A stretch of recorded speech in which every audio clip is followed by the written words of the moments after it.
بالفيديو خطاب عاجل من ولي العهد المولى الحسن قبل كأس إفريقيا 2024 يوجه فيه رسالة للاعبي المنتخب والمدرب ويفرح كل المغاربة، وإليكم تصريحه الكامل.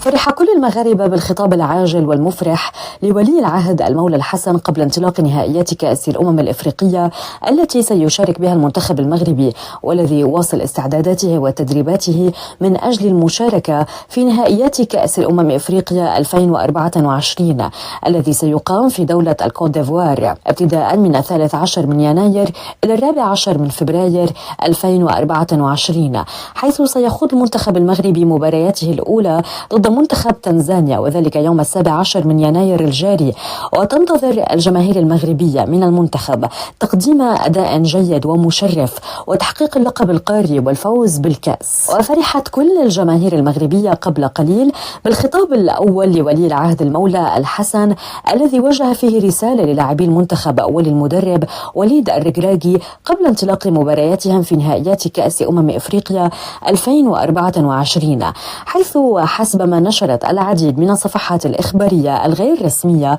على مواقع التواصل الاجتماعي، فإن ولي العهد صرح أنه يتابع كل مباريات المنتخب المغربي وسيكون حاضرا لمتابعة مباريات المنتخب في كأس إفريقيا، ويتمنى من أن يحقق المنتخب أداء جيدا ويتوج بطلا لإفريقيا خلال هذه النسخة، وهذا ما أفرح وأسعد كل الجماهير المغربية.